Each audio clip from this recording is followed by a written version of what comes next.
Nah, di sini sebagai sahabat lama, Edward ini sebenarnya juga punya suatu masalah sama Victor. Nah, gitu. Jadi Edward ini orangnya keras dan dia berkeinginan.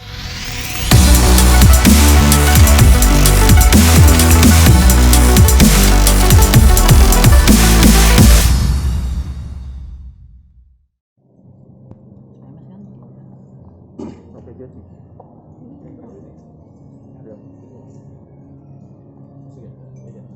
Oke, Ivan, Yap. main di Behind the Boss. Yap. Ada yang beda nggak sih main di series ini sama series-series sebelumnya atau sinetron lainnya?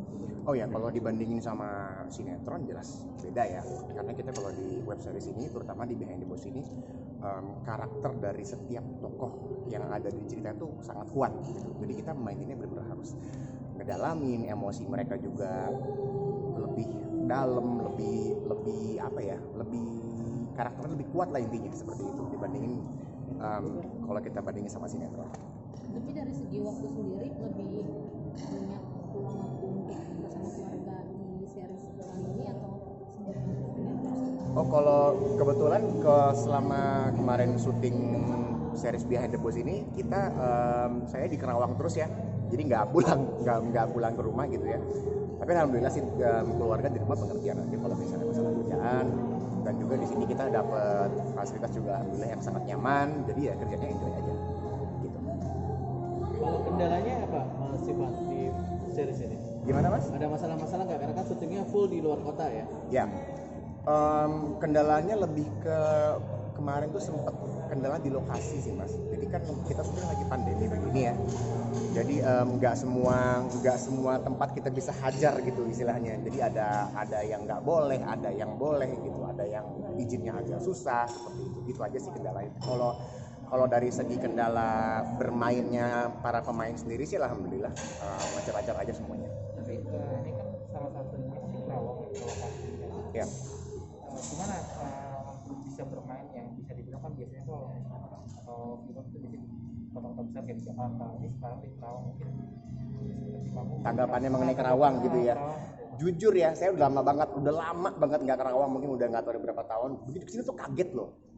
Perkembangannya tuh luar biasa gitu. Kayak kita sekarang di sini kan ada Bundanesnya, ada Merkul, di sana ada Mall Gede semua. Jadi ya ternyata di Kerawang ini banyak sekali spot yang baik, spot yang bagus, tempat yang bagus yang bisa dipakai untuk syuting seperti itu. Dan perkembangan di kota ini luar biasa sih. Harapan saya semoga ntar di sini kedepannya akan banyak produksinya gitu untuk film maupun sinetron atau series. Kak, sedikit flashback ke Behind the Boss sendiri, karakternya kakak di sini seperti apa sih? Oke, saya di sini meranin sebagai Dokter Edward. Dokter Edward ini sahabat lamanya Victor. Victor ini yang disebut bos di film series Behind the Boss ini. Jadi Dokter Edward ini dokter keluarganya Victor. Dari dokter bapaknya, keluarganya, pokoknya semua Edward yang nangani. Nah, di sini sebagai sahabat lama, Edward ini sebenarnya juga punya suatu masalah sama Victor. Nah, gitu. Jadi Edward ini orangnya keras dan dia berkeinginan kuat. Apa yang dia mau dia harus dapat, dan kebetulan di sini dia juga jatuh cinta sama Elena, sekretaris Victor gitu. Seperti apa kelanjutan Bapak lanjutan. Bisa dibilang series ini katanya kiblatnya ngikutin kayak Drakor. kekinian gitu kan. Gimana nih? Apa memang mengikuti pasar nih biar orang juga bisa tertarik dengan nontonnya? Iya, kalau menurut saya iya. Jadi gini, kiblatnya mungkin ke arah sana iya, tapi bukan berarti menjiplak ya. Tapi kiblatnya ke arah sana iya. Jadi Behind the Boss ini pengen bikin sesuatu yang beda daripada yang udah ada gitu. Kalau kayak sorry itu sih pasti kalau kayak sinetron itu kan istilahnya alurnya begini. Kalau misalnya drakor itu alurnya begini. Dan si Behind the Boss ini lebih ngambil ke yang drakor dari segi ceritanya, pendalaman karakternya, lebih ke alur cerita sih. Jadi alur ceritanya lebih nggak bisa ditebak dan lebih bikin penasaran. Intinya begitu. Tapi kalau masalah drakor, kalau Ivan sendiri senang Cinta drakor juga nggak sih? Pernah nonton atau? Oh, suka nonton juga karena film-film drama Korea zaman sekarang banyak yang bagus ya, dan nggak semua genrenya mengenai percintaan, actionnya juga banyak gitu. Jadi memang, dan bisa saya akuin para aktor-aktor Korea ini kalau bermain tuh luar biasa loh. Mereka berakting secara natural, kita nggak ngerti apa yang mereka ngomongin, tapi apa yang mereka emosikan tuh nyampe. Itu yang saya banyak pelajari gitu. Untuk aktor Korea ada yang tahu mungkin yang mungkin bisa nonton ini keren salah satu. Namanya nggak inget. Perannya doang inget, tapi namanya nggak inget. Kalau filmnya Kalau filmnya saya kemarin baru contohnya saya baru selesai nonton film tahun 2018. Itu sebutin nggak apa judulnya? Judulnya Lawless Lawyer. Nah itu mengenai hukum dan pengacara. Jadi bukan film satu drama cinta, tapi ada actionnya. Itu ceritanya udah bagus banget. Semua alurnya nggak bisa ditebak dan semua pemainnya punya karakter yang luar biasa hebatnya. Gitu. Nah, apakah Ivan sendiri terinfluence dengan cara mereka bermain, cara mereka acting, ada nggak masuk ke? Oh iya, sangat. Jadi maksudnya bukan saya meniru-niru ya, tapi saya ngelihat gitu gimana mereka memainkan acting mereka nggak perlu berekspresi berlebihan, tapi emosi mereka nyampe gitu. Itu contohnya. Saya mungkin Mas harapannya untuk film Behind the Boss ini seperti apa? Ya harapannya untuk Behind the Boss ini semoga bisa menghibur masyarakat Indonesia ya yang lagi pandemi bosan di rumah ngapain, jadi bisa nonton gitu kan. Dan juga saya juga berharap semoga industri perfilman Indonesia PH juga itu lebih banyak untuk membuat series yang seperti ini gitu, yang apa ya istilahnya series yang ceritanya sangat bagus dan berbobot.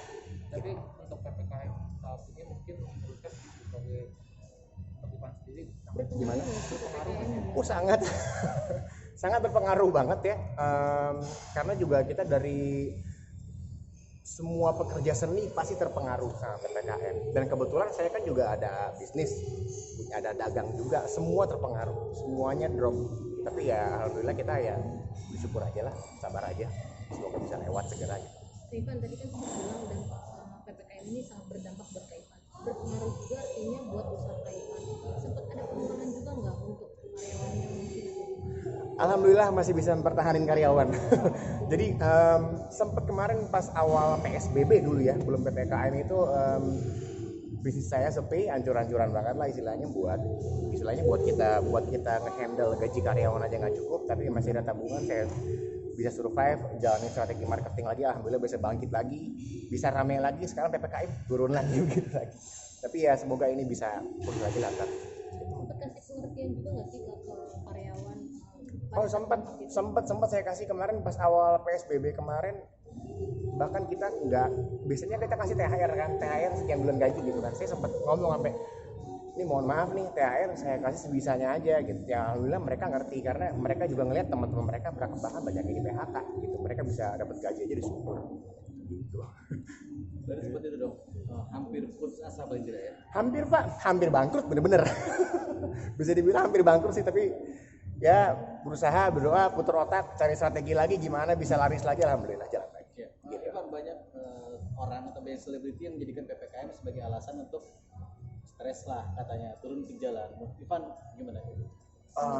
Kalau aku sih nggak sependapat ya sama hal tersebut. Kalau untuk stres, frustasi, turun ke jalan, mendingan kita berdoa menurut agama kita masing-masing, kita kembali ke Tuhan kita masing-masing, kita berdoa sebanyak-banyaknya dan berusaha sekeras-kerasnya. Nggak mungkin Tuhan nggak ngasih jalan, udah itu aja. Sip. Oke. Terima kasih. Itu dong promo, jangan lupa. Ya